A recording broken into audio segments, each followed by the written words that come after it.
Subscribe பட்டனை அமுக்குங்க, bell பட்டனை அமுக்குங்க. வாழ்க வளமுடன். இப்படிக்கு பாட்டி வைத்தியம். வணக்கம்ப்பா, உங்கள் பாட்டி பேசுகிறப்ப நான் பச்சை பட்டாணியில் கிரேவி மாதிரி செஞ்சு காட்ட போகிறேன். சப்பாத்திக்கு, இட்லிக்கு, தோசைக்கு, சாதத்து கூட போட்டு பசங்க சாப்பிட்லாம்ப்பா. இதை நான் வச்சு காட்டுறேன்ப்பா. இப்போ ஃபஸ்ட்டு இந்த வெங்காயம் ஒரு 100 வெங்காயம் சின்ன வெங்காயத்தை உரித்து கொஞ்சம் பெருசாக நறுக்கி வச்சுருக்கேன். ஏன்னா இதை வதக்க போகிறேன், சீக்கிரமாக வதங்கணுங்கிறதுக்கோசரம் நறுக்கி வச்சுருக்கேன். இப்போ இது வதக்கும் போது இந்த கருவேப்பிலை கொஞ்சம் போடுவேன், இந்த சோம்பு கசகசா கொஞ்சம் போடுவேன். சோம்பு ஒரு 1/4 டீஸ்பூன் வச்சுருக்கேன், கசகசா 1/2 டீஸ்பூன் வச்சுருக்கேன்.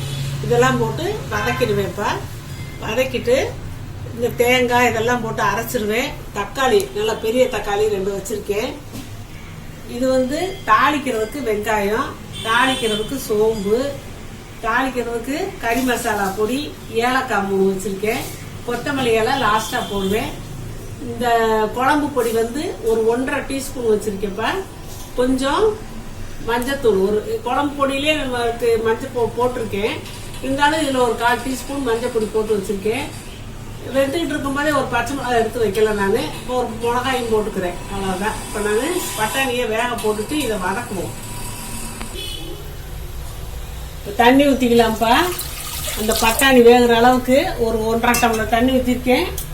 இந்த பட்டாணியை உரித்து கழுவி வச்சுருக்கேன், போட்டுக்கிறேன். அது வாட்டில் வேகட்டும்.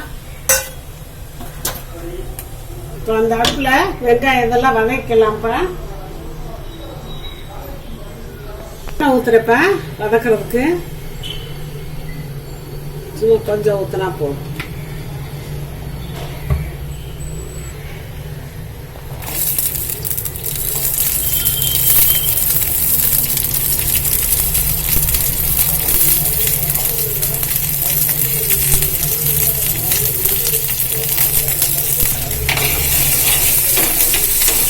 லேசா வதங்கிருச்சுப்பா. இப்ப சோம்பும் கசகசாவும் போடுறேன்.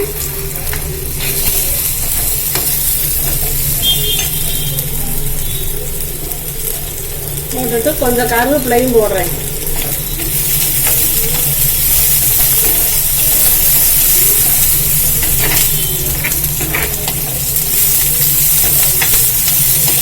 இது இப்படி வதக்கும் போது வாசம், அந்த சோம்பு வாசம், கருவேப்பிலை வாசம், வெங்காய வாசம்லாம் சூப்பராக வரும்ப்பா.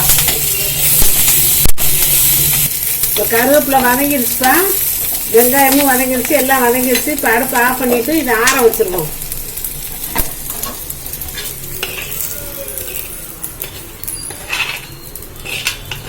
இதில் இந்த தேங்காய் ஒரு சில்லு தான், இவ்வளோ 2 சில்லு நறுக்கி வச்சுருக்கேன், அதை போட்டுக்கலாம்.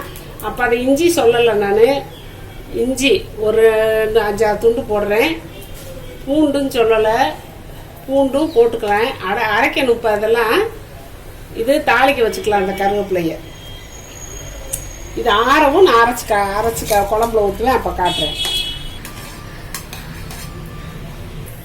இந்த தக்காளியை பாதி தக்காளி இதில் போட்டுடலாம், பாதி தக்காளியை நம்ம வதக்கலாம்ப்பா.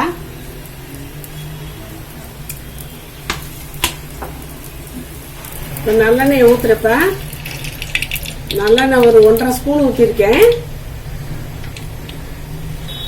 சோம்பு போடுறப்ப சோம்பு தான் போடுறேன், வேற கடுகு இதெல்லாம் போடலை. இப்போ வெங்காயம் போடுறப்ப அந்த நறுக்கி வச்ச வெங்காயம்,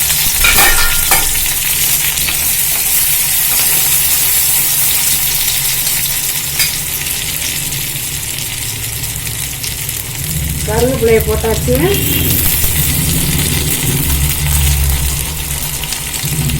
இந்த கறி மசால் பவுடரும் ஏலக்காய் 3 தட்டி வச்சு போட்டாச்சு. ஏலக்காயை கட்டி தான் போட்டிருக்கேன்.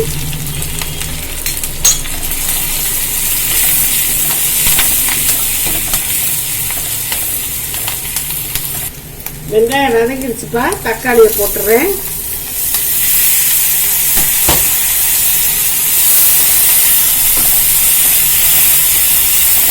வெங்காயம் வதங்கிட்டு இருக்கட்டும். இப்போ நான் பொடி மஞ்சள் பொடியை போட்டுறேன். இப்போ அப்படி தூவலாக போட்டால் கறந்து கொடுப்போம், நம்ம கரைச்சோம்னா கறந்து.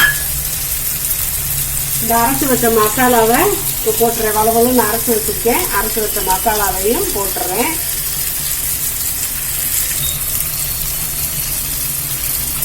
ஊற்றிக்கலாம், அதை கழுவி ஊற்றிக்கலாம். இதை ஊட ஊட கிண்டி விட்டுக்கிறோம்ப்பா. அது பாட்டில் வதங்கட்டும். பட்டாணி கிரேவியில் கொஞ்சம் உப்பு போட்டேன். இது தாளிக்கிறதுலையும் கொஞ்சம் உப்பு போடுறேன். அந்த உப்பை 2 பக்கம் நிறந்து போட்டாச்சுப்பா. இப்போ தாளிச்சது தக்காளி எல்லாமே வதங்கிடுச்சு நல்லா. இப்போ நம்ம ஊற்றிக்கலாம் தாளி.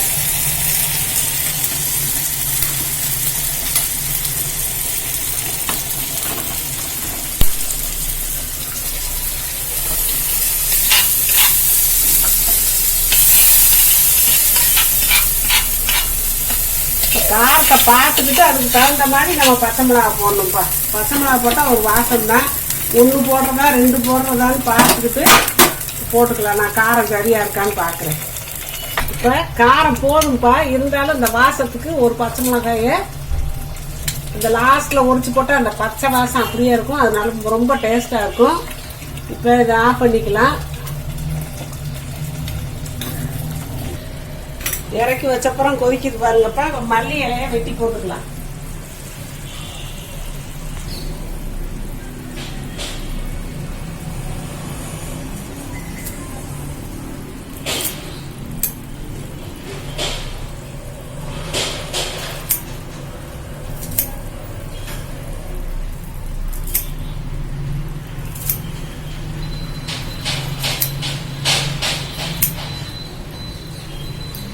இப்போ பட்டாணி கிரேவி ரெடி ஆயிடுச்சு. நான் ஒரு பாத்திரத்தில் மாற்றி காட்டுறேன். இப்போ பட்டாணி கிரேவி ரெடி ஆயிடுச்சுப்பா. சூப்பராக இருக்குப்பா. இந்த கறி வாசத்தில் இதில் வேணா நீங்கள் ஒரு உருளைக்கிழங்கு கூட வேக வச்சு நறுக்கி போட்டுக்கலாம். நான் உருளைக்கிழங்கு போடலை, வீட்டில் இல்லை, அதனால போடலை. நீங்கள் வேணா போட்டுக்கோங்க. இன்னும் கொஞ்சம் கூட கொஞ்சம் டேஸ்ட்டு கொடுக்கும். சூப்பராக இருக்கும். இது இட்லிக்கு வச்சுக்கலாம்.